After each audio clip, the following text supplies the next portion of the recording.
गेल्या काही दिवसांपासून जिल्हा अशांत झालाय। खुनाचे प्रयत्न, गोळीबार, गांजा तस्करी, गँग वॉर हे नित्याचे झालंय। जिल्ह्यात कायदा व सुव्यवस्था आहे की नाही हा प्रश्न पडावा एवढी परिस्थिती बिकट झाली आहे। परंतु आता पोलीस व प्रशासन या सगळ्यावर उपाय शोधण्याचा प्रयत्न करत आहे। यूपीत योगी सरकारनं जसं सगळं दोरीत आणलंय तसंच नगर जिल्ह्यातही व्हावं अशी सामान्यांची अपेक्षा आहे। नगर जिल्हा पुन्हा एकदा कायद्याचा बालेकिल्ला व्हावा यासाठी प्रशासनाचे प्रयत्न सुरू झालेत। या अनुषंगाने पालकमंत्री राधाकृष्ण विखे पाटील यांनी एक मोठी घोषणा केली आहे। पालकमंत्र्यांच्या डोक्यात काय आहे ते यशस्वी झालं तर नगर जिल्हाही कायद्याचा बालेकिल्ला नक्कीच होऊ शकतो। नेमकं काय आहे प्रशासनाच्या डोक्यात आणि विखेंनी नेमकी काय घोषणा केली आहे हेच आपण या व्हिडिओतून पाहणार आहोत।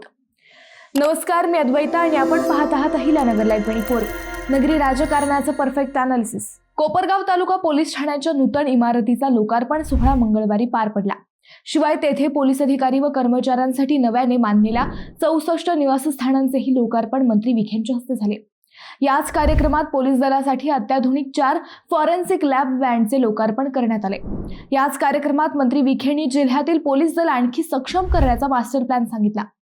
पोलिसांसोबतची सामान्य नागरिकांच्या मनातील भीती जोपर्यंत दूर होत नाही तोपर्यंत आरोपींपर्यंत पोलिसांना सहज पोहोचता येणार नाही। सामान्यांनी त्यांच्या आसपास घडणाऱ्या घडामोडी थेट प्रशासनाला सांगाव्यात अशी अपेक्षा मंत्री विखेंनी व्यक्त केली। नागरिकांच्या मनातील पोलीस व प्रशासनाबाबतची भीती दूर करण्यासाठी लवकरच एक विशेष हेल्पलाईन क्रमांक कार्यान्वित करण्यात येईल अशी मोठी घोषणा मंत्री विखेंनी यावेळी बोलून दाखवली।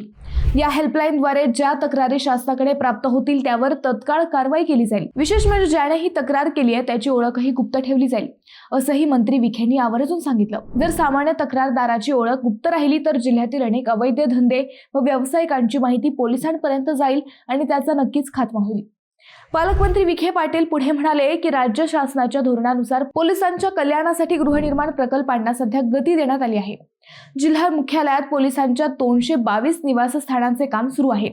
तसेच कोपरगावमध्ये 48 व पाथर्डीत 54 पोलीस निवासस्थानांचे काम पूर्ण झाले आहे।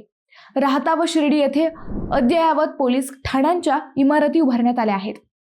जिल्ह्यातून जाणाऱ्या राष्ट्रीय व समृद्धी महामार्गामुळे वाढणारी अंमली पदार्थांची तस्करी व गुन्हेगारी रोखण्यासाठी पोलीस दलाचे मनुष्यबळ वाढवणे आवश्यक आहे। याकरिता 500 अतिरिक्त पोलीस कर्मचाऱ्यांची मागणी शासनाकडे नोंदवण्यात आली आहे।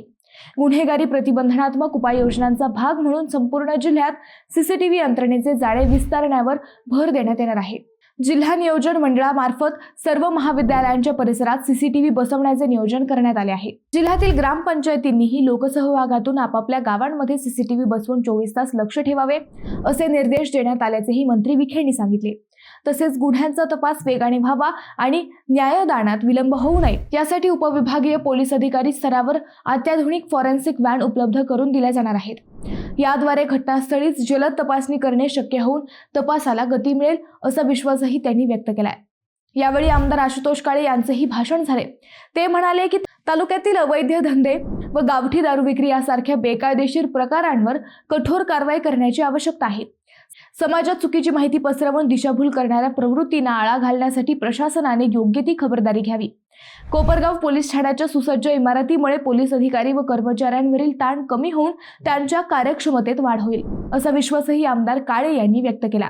यावेळी माजी आमदार स्नेहलता कोल्हे यांनीही आपले मनोगत व्यक्त केले। या प्रसंगी प्रातिनिधिक स्वरूपात 5 पोलीस अधिकारी कर्मचाऱ्यांना गृहसंकुलाच्या चाव्या हस्तांतरित करण्यात आल्या। प्रास्ताविक पोलीस अधीक्षक सोमनाथ घारगे यांनी केले तर आभार पोलीस निरीक्षक संदीप काळे यांनी मानले। या नव्या नगरी पॅटर्नचा फायदा होईल का? तुम्हाला काय वाटते हे आम्हाला कमेंट करून नक्की कळवा।